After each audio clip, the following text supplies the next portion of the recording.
Now we're going to go into Genesis and identify the lost tribes or sheep of Israel. Who are they? We're going into the beginning. Let's go to Genesis 49 and 1. Genesis 49 and 1. And Jacob called unto his sons, and said, Gather yourselves together, that I may tell you that which shall befall you in the last days. He says, come on, gather together at my bed. Jacob is the father of the Israelites. His name was turned to Israel when he wrestled with an angel.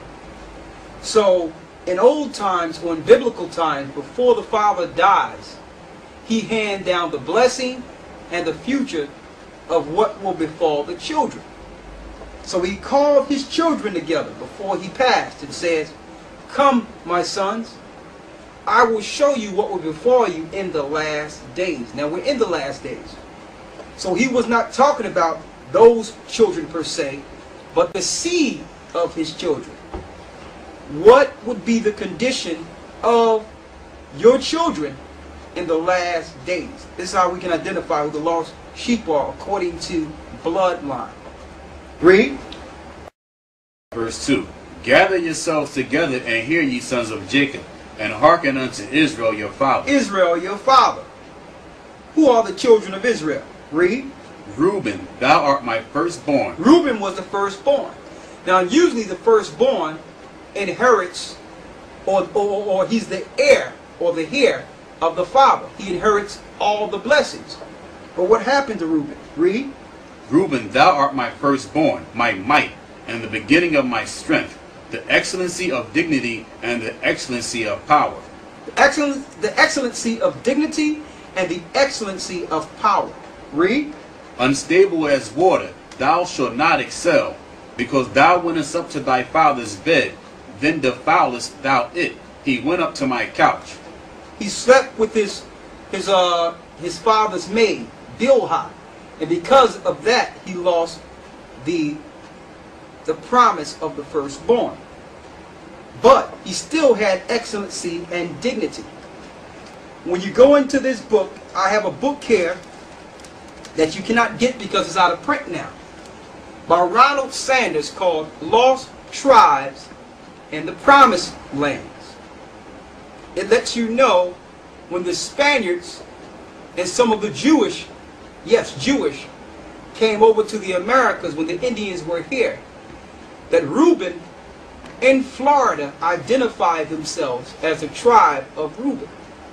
Now this was before Ruben lost their identity.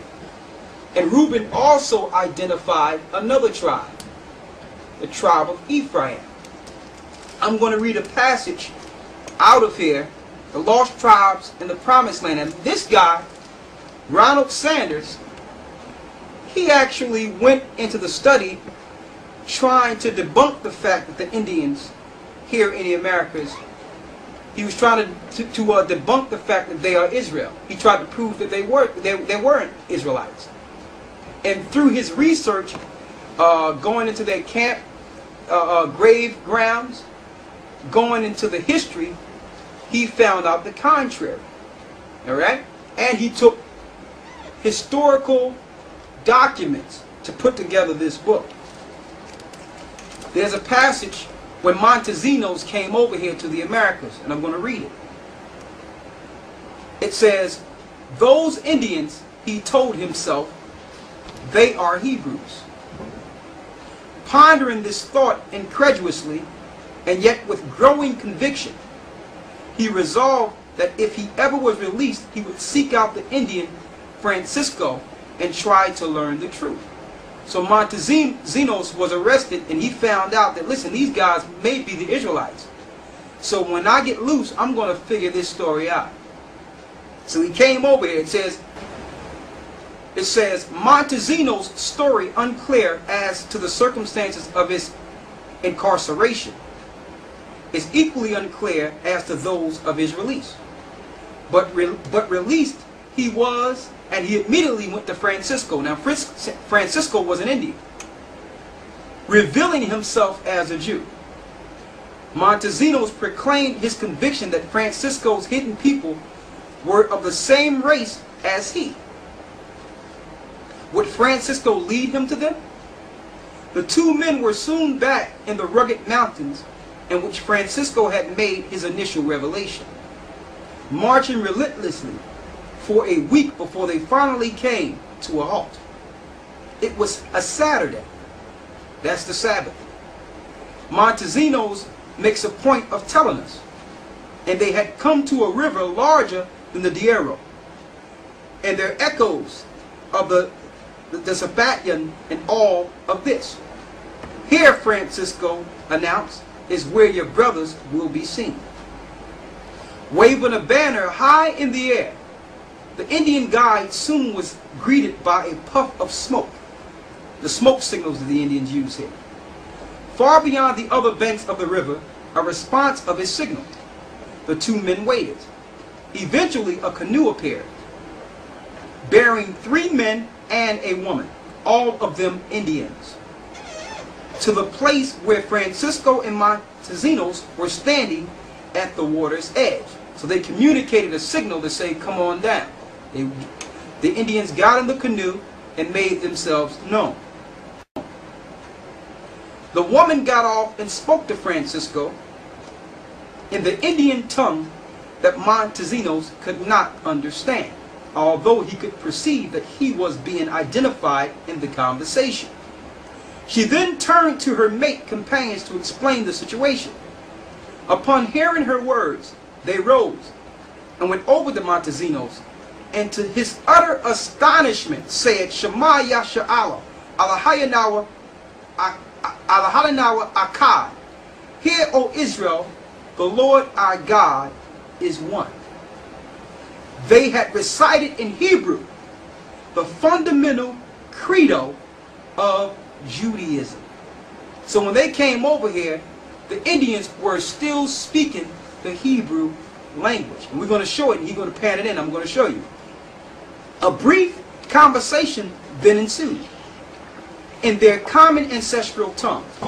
According to Montesinos, whose fluency in it is almost perplexing to the reader of his narrative as it is that of the 3 mysterious new companions, they told him that they were themselves of the tribe of Ruben, the same tribe we're reading of in Genesis the 49th chapter, finding the lost tribes.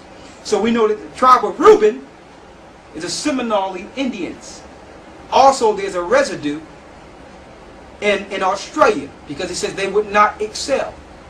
You have the Aborigines, or the indigenous people of Australia, who are living in very subservient lifestyles at this point. So they also are part of Ruben in Australia. And that the tribe of Joseph lived on an island nearby. So not only did Ruben know who he was identifying that Ephraim, the son of Joseph, was on an island nearby. Now we have identified the first tribe, Ruben, the firstborn, Seminole Indians, and the Indian tribes, or the Aborigines of Australia. Let's go back to Genesis 49 and read the 3rd and 4th verse again. Ruben, thou art my firstborn, my might and the beginning of my strength, the excellency of dignity and the excellency of power, unstable as water. And it says the excellency of my power. They are the only Indian tribes that didn't make a peace treaty with the Europeans that came over here, because they had too much dignity to sign a peace treaty. And mind you, every peace treaty the Indians signed anyway was broken. So they had enough dignity to say, listen, I'm not signing no peace treaty. They're unstable as water. Read on. Thou shalt not excel, because thou wentest up to thy father's bed. So Reuben would never come to fullness as the firstborn, because of the sin of laying with his father's maid, Bilhah. And that's why they can't excel. And when you look at the Australian Aborigines of Australia, who look just like the Seminole Indians, mind you, they have not excelled on their own land. They was taken down also. All right? We gotta love each other better. We got to love each other better. Loving our people. Oh, we gotta love each other better. We gotta love each other better. We gotta love each other better. Hey, hey, hey, hey, hey. We gotta love each other. Yes, we do. We gotta love